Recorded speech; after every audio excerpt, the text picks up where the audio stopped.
नमस्कार, श्रेष्ठ भारत में आपका स्वागत है। मैं हूं मुक्ता सिंह। रांची के एक पिता ने पेश की अनोखी मिसाल।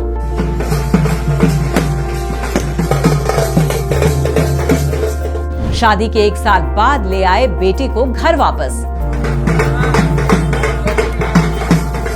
समाज की पुरानी परंपराओं की नहीं की कोई परवाह।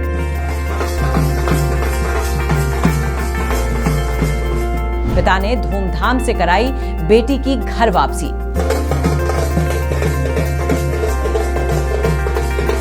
पिता ने कहा, बेटी की खुशी से बढ़कर कुछ नहीं।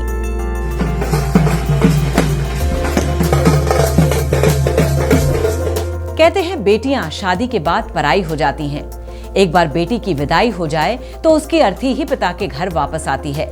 शादी के बाद अगर कोई बेटी घर आ जाए तो उसे ना तो उसके घर वाले अपनाते हैं और ना ही हमारा सभ्य समाज।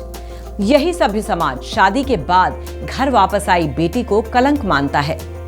पुराने जमाने से यही विचारधारा चली आ रही है और इसी को बेटियों ने अपनी किस्मत मान लिया है। लेकिन रांची के रहने वाले एक पिता ने समाज की सभी पुरानी घिसी पिटी परंपराओं को तोड़कर एक नई मिसाल पेश की है। एक पिता अपनी बेटी को शादी के बाद घर वापस ले आया और वो भी गाजे बाजे के साथ। अब हम आपको ये पूरा मामला बताते हैं। झारखंड की राजधानी रांची के कैलाश नगर में रहने वाले प्रेम गुप्ता ने अपनी बेटी साक्षी की शादी सचिन कुमार नाम के एक लड़के के साथ बड़ी धूमधाम से की थी। 28 अप्रैल 2022 को हुई इस शादी में गुप्ता जी ने लाखों का खर्चा भी किया था। बजरा के सर्वेश्वरी नगर के निवासी सचिन झारखंड बिजली वितरण निगम में असिस्टेंट इंजीनियर है। प्रेम गुप्ता की माने तो सचिन ने उनकी बेटी के साथ धोखा किया है। वो पहले से ही शादीशुदा है और उसने एक नहीं बल्कि 2 शादियां कर रखी थी। गुप्ता जी के मुताबिक उनकी बेटी साक्षी के साथ सचिन की तीसरी शादी थी और शादी के बाद से वो पत्नी के साथ रहने के बजाय अपने माता पिता के साथ अलग किराए के मकान में रहता था। ये बात साक्षी को लंबे समय तक खटकती रही, लेकिन फिर भी जैसे तैसे साक्षी ने शादी का पहला साल पूरा किया। 1 साल पूरा होने पर वो अपनी शादी की सालगिरह मनाने ससुराल पहुंची तो उसे सचिन के लैपटॉप से पता चला कि वो पहले से ही शादीशुदा है और उसने एक नहीं 2 शादियां कर रखी थी। पहले तो साक्षी को इस बात से गहरा झटका लगा। इसके बावजूद बहादुर लड़की ने अपना रिश्ता बचाने की सोची और ससुराल में ही रहने लगी। इस दौरान साक्षी ने उन दोनों लड़कियों से संपर्क किया जिनसे सचिन पहले ही शादी रचाए बैठा था, लेकिन इन दोनों लड़कियों ने बताया कि वो खुद सचिन के धोखे का शिकार थीं। वहीं सचिन का व्यवहार भी साक्षी के लिए अच्छा नहीं था। वो बार बार तलाक मांगता था, जिसके बाद उसने सचिन से अलग होने का मन बना लिया।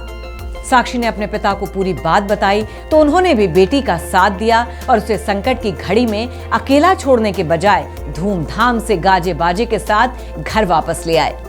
स्थानीय मीडिया से बात करने पर प्रेम गुप्ता ने बताया कि हमारा पूरा परिवार चाहता था कि बेटी को धूमधाम से लाना है। जिस शौक और उम्मीदों के साथ उसकी विदाई की, उसी शौक और उम्मीद के साथ उसे वापस लाना है। इस कदम से मेरी बेटी खुश है। उसने फैशन डिजाइनिंग की पढ़ाई की है और अब अपने पैर पर खड़ी होगी। हम अपनी बेटी को पूरा सहयोग करेंगे। वहीं इस घटना के बाद साक्षी ने खुद अपना एक वीडियो शूट करके सोशल मीडिया पर पोस्ट किया और अपनी आपबीती के बारे में बताया। सुनिए।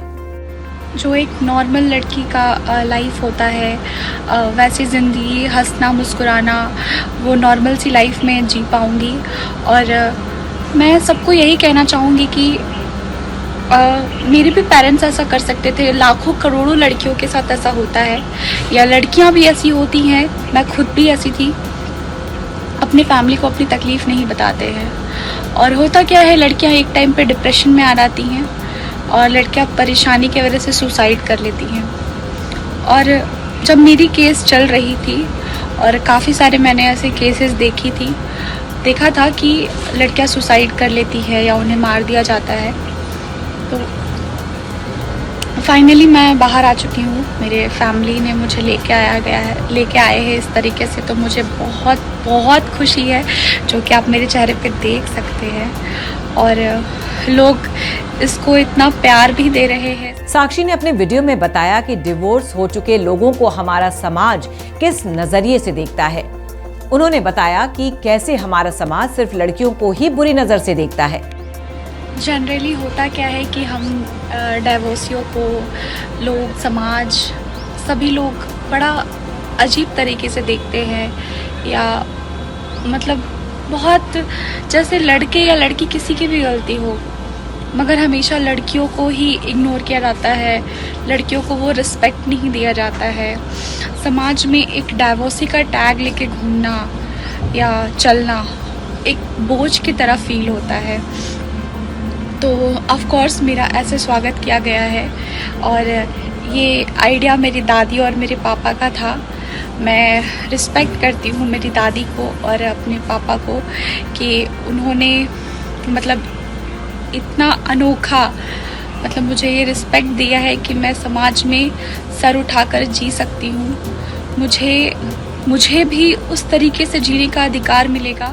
बेटी की वापसी के बाद प्रेम गुप्ता ने सोशल मीडिया पर पोस्ट लिखा, पिता जब बेटियों की शादी करते हैं तो बड़े धूमधाम से करते हैं, लाखों रुपए खर्च करते हैं। जब बेटी को परिवार अच्छा नहीं मिलता, पति अच्छा नहीं मिलता तो चुप हो जाते हैं। बेटी को जिस धूमधाम से विदा किया उसी धूमधाम से वापस लाना चाहिए, क्योंकि बेटियां अनमोल हैं। गुप्ता जी का ये पोस्ट सोशल मीडिया पर वायरल हो रहा है और लोग जमकर उनकी तारीफ कर रहे हैं। वहीं जब स्थानीय मीडिया ने इस पूरे मामले पर सचिन का पक्ष जानना चाहा तो उसने सामने आने से साफ इनकार कर दिया और फोन पर कहा कि मैं इस मामले पर किसी मीडिया वालों से बात ही नहीं करना चाहता। कोर्ट ने फैसला दे दिया है, कोर्ट के फैसले की गरिमा है। साक्षी के बारे में पूछे जाने पर सचिन उल्टे उस पर ही आरोप लगाने लगा और बोला, मैं उनकी तरफ से लगाए किसी भी आरोप पर जवाब नहीं देना चाहता। जब फैसला आ गया तो अब वो क्यों ये सारी बातें कह रही है, मैं समझ नहीं पा रहा। उसे जीवन में आगे बढ़ना है या पलटकर पीछे देखते रहना है। कोर्ट ने इस बारे में क्या फैसला सुनाया है, इस बारे में किसी को कोई जानकारी साफ नहीं है, लेकिन इतना तो जरूर है कि इस तरह से लड़कियों की जिंदगी से खिलवाड़ करने वाले और एक साथ 3 लड़कियों की जिंदगी बर्बाद करने वाले शख्स को खुलेआम छोड़ना तो नहीं चाहिए, क्योंकि आगे चलकर वो फिर से किसी हंसती खेलती मासूम की जिंदगी के साथ खिलवाड़ कर सकता है। ऐसे आरोपी को सख्त से सख्त सजा सुनाकर कोर्ट को पूरे समाज के आगे एक नजीर पेश करनी चाहिए, ताकि अगली बार ऐसी हरकत करने से पहले ऐसे हर शख्स को सचिन का अंजाम याद आ जाए। वहीं तारीफ करनी चाहिए ऐसे पिता की जो समाज के ताने बाने की परवाह किए बिना समाज के डर से बेटी को मरने के लिए छोड़ने के बजाय पूरे जोश और जज्बे के साथ उसे घर वापस लेकर आए। ऐसे पिता को हमारा सलाम। देश और दुनिया की बाकी खबरों के लिए देखते रहिए श्रेष्ठ भारत। और जाते जाते एक और गुड न्यूज आपको बता देते हैं कि श्रेष्ठ भारत परिवार का एक और नया चैनल श्रेष्ठ उत्तराखंड आपके बीच आने जा रहा है। हमें विश्वास है कि जिस तरह से आपने श्रेष्ठ भारत को इतने कम समय में एक मुकाम पर पहुंचाया, श्रेष्ठ उत्तराखंड को भी आप उतना ही सहयोग और प्यार देंगे।